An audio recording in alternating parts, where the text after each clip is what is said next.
Welcome to the PCA Deep Dive Series, a service of the Pennsylvania Chiropractic Association, where we take complex healthcare issues and translate them into clear, actionable insights for clinicians, employers, policymakers, and everyone invested in the future of workforce health. Today, we're tackling a condition nearly every workplace knows too well: low back pain, the leading cause of disability worldwide, and a condition that drives more than $134 billion in healthcare spending every year.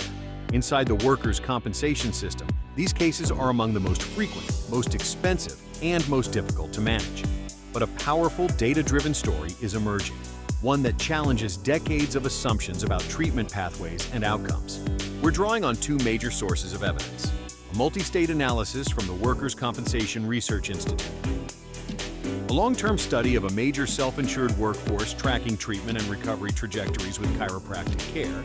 When you put these data sets together, you get one of the clearest pictures to date of how chiropractic care performs in workers' comp. Not in theory or advocacy, but in real-world outcomes: cost, disability duration, opioid exposure, imaging frequency, and functional recovery. If you're a practitioner, employer, or policymaker trying to understand what truly works for low back pain in the workforce, this episode is for you. Let's dive in. Low back pain. If you work, chances are you know someone dealing with it, or maybe you're dealing with it yourself. It is without a doubt the leading cause of disability across the globe. It's just a massive issue. And when you put a price tag on that, the numbers are just staggering. I mean, we're talking about U.S. healthcare costs for low back and neck pain hitting north of $134 billion annually. An incredible figure. So it's a huge problem. And today we're diving deep into how this condition is treated, specifically within the very complicated world of the workers' compensation system. Right. And our mission today is to really cut through some of the noise, the decades of debate around one specific treatment, chiropractic care, for low back pain. We want to see what the actual data says. Exactly. What does the data tell us about how it's used, what it costs, and, how quickly people get back to work inside that workers' comp or WC system? And for this, we're leaning on a really robust analysis from the Workers' Compensation Research Institute, the WCRI. They looked at WC claims across 28 states. Yeah, this is a big one. Injuries from late 2015 through 2017. And then they followed each claim for 18 months. It's very granular data. And it's important to note the source here. WCRI really prides itself on being policy neutral. They do. Their whole thing is objective, scientifically rigorous research. Yeah. So we're not looking at advocacy here. We're just looking at the numbers. Okay, good. So through that lens, we're really asking three core questions today. First, how common is chiropractic care in the WC system? Right. And how does that compare to, say, the general population? Second, how are chiropractors actually involved in the treatment? What's their role versus other providers? And third, this is the big one, how is chiropractic care associated with the outcomes? Things like total cost, use of opioids, and how long a worker is out for. Let's start with the basics then. Before we even talk about chiropractors, what's the recommended first step for low back pain? Well, most of the major treatment guidelines, think ACM or ODG, they're all very clear on this.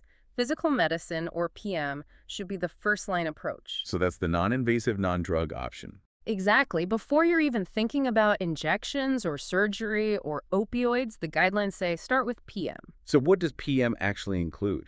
Is it just like stretches and a hot pack? It's a bit more than that. It's really a spectrum. You've got passive things like heat, cold packs, maybe some massage. Then you have manual therapy, which is the really important one. That's spinal manipulation and mobilization. And the third piece? Active therapies. So therapeutic exercises, strength training, and maybe most importantly, education for the patient on how to manage their own condition. The whole goal is pain relief and getting function back without addictive drugs. Okay. And the two main providers delivering this kind of care are physical therapists and chiropractors. But they approach it differently, right? They do, and this difference is key to understanding the whole system. Both are licensed professionals, both want to restore function, but their entry point is traditionally different. How so? A chiropractor often functions like a primary care provider for these issues. They'll establish the diagnosis themselves, and their treatment is really centered on spinal manipulation and manual therapy. MPTs. Physical therapists, historically, have often worked from a referral. So a physician makes a diagnosis, sends the patient to the PT, and the PT's focus is then heavily on exercises and improving function, like strength and range of motion. So one is more of a diagnostic provider, the other is more referral-based. In that traditional model, yes. And that distinction really shapes the policy landscape we're about to get into. Okay, this is where it gets really interesting. Let's talk numbers. In the general population, what percentage of people with back pain see a chiropractor? The median use is reported around 31%, so almost 1 in 3 patients. Yearly a third, but in the workers' comp system, that number just falls off a cliff. It does, and it becomes wildly different from state to state. How different are we talking? I mean, dramatically different. In the 28 states they studied, the use of chiropractic care ranged from just 1 or 2% in some states, all the way up to 34% in others. Wait, 1% to 34% for the same injury. That is a massive difference. What causes that? This study really pins it on one main thing: state policy on who gets to choose the provider. Provider choice. Right. WCRI broke the states into 3 groups. You have employee choice, employee limited choice, and employer control. And let me guess, the states with those dismal 1 to 2% rates are the employer control states. That's exactly right. Where the employer or the insurer directs care, chiropractic use is incredibly low. So why? Why the reluctance from employers and insurers? Well, you have to go back a bit. There are these deep-seated concerns really dating back to the 1990s. What was the concern back then? It wasn't about the cost of a single visit. The worry was about the total duration of care. The perception was that chiropractic care could sometimes turn into this long-term maintenance-style treatment without clear goals for returning to work. I see. So the fear was it would drag on and drive up the total claim cost. Exactly. This idea of poor cost control in the long run. And even if that's based on, practices from decades ago, that perception still really influences policy today in those employer control states. But what about the other side of the coin? In the states where the worker gets to choose? You see the complete opposite trend. In employee choice states, chiropractic care was way more prevalent. And the study found this fascinating correlation. What was that? The use of chiropractic care was almost perfectly correlated with the local supply of chiropractors. What does that mean in plain English? It means if there's a chiropractor nearby and the worker is allowed to choose, they often will. The correlation coefficient was 0.8149, which for our listeners is an incredibly strong statistical link. It shows worker preference is the driving factor when it's allowed to be. So it suggests that patient satisfaction is high, but it's just being suppressed by the system in about half the states. That's a fair way to put it, yes. Okay, so let's shift to how the care is delivered in the states where it's more common.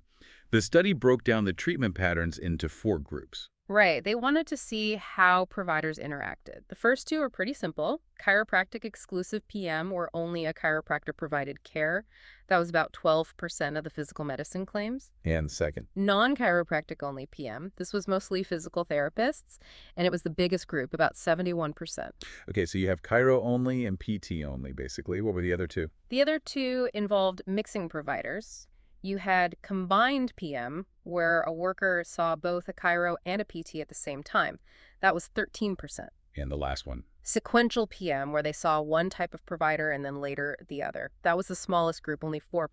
And this distinction between exclusive care and this kind of mixed combined care seems really important for the rest of the findings. It is the most critical detail. Yeah. Because the data on those combined and sequential groups, it was just immediately clear they were dealing with a totally different type of patient. What do you mean by different, more complex? Much more complex. Their outcomes were terrible across the board. They had higher use of all medical services, much higher costs, and they were out of work for way longer. You can give an example. Sure. In those 2 complex groups, 1 out of every 5 workers had more than 28 physical medicine visits. Wow, 28 visits. That sounds like a case that just isn't responding to treatment. Exactly. It suggests a more serious injury, maybe with nerve involvement or other complications. So because mixing providers was so tied to complexity and bad outcomes, the researchers couldn't really compare them fairly. So they took them out of the main analysis. Correct. To get a true apples-to-apples comparison, they focused only on the 2 exclusive care groups. The chiro only versus the non-chiro only. That makes sense. You have to control for that severity bias. So how did they make sure those 2 exclusive groups were actually comparable? This is where the statistical heavy lifting comes in. They used a technique called propensity score matching. Okay, break that down for us non-statisticians. It's basically a way to create 2 groups that are statistically identical. They controlled for everything you can think of. The severity of the injury, like nerve involvement, the worker's age, their health, if a lawyer was involved, even local access to care. So they built a matched set of claims that looked identical on paper before they looked at the results. Precisely. Okay, so this is the moment we've been waiting for. They have these two perfectly matched groups. What were the findings on cost and how long people were out of work? The findings for the exclusive chiropractic group were pretty startlingly positive, especially given the WC system's constant focus on cost containment. Hit us with the numbers. Okay. For these similar low back pain cases, the chiropractic-only group had substantially lower costs. Overall medical costs for the entire claim were 35% lower. 35%, that is not a small number. That's a huge reduction. It is. It suggests that this exclusive care pathway avoided a lot of downstream expenses. And what about getting people back on the job? The temporary disability duration. That was also significantly shorter, 26% shorter for the chiropractic group. That works out to about 1.4 weeks off work compared to 1.9 weeks for the matched group. So half a week. That might not sound like a lot, but when you multiply that across thousands of claims, it adds up to a massive amount of money in saved wages and productivity. Absolutely. And it's not just about money. It's faster functional recovery for the worker. But the good news didn't stop there. What else did you see? It also had a big impact on the use of other more high-risk, high-cost services down the line. You mean things like MRIs or prescription drugs? Exactly. The exclusive chiropractic group was much less likely to end up needing those things. Give me the specifics. Opioid prescriptions were 9.4 percentage points lower in the chiro-only group. MRI use was almost 15 percentage points lower. 15%. That's huge. And pain management injections, which are very expensive, were over 6 percentage points lower. So a clear pattern emerges. Workers who went down the exclusive chiropractic path not only got back to work faster and cost the system less, they also avoided that whole cascade of, scans, needles, and potentially addictive pain pills. That is the core finding of the statistical analysis, yes.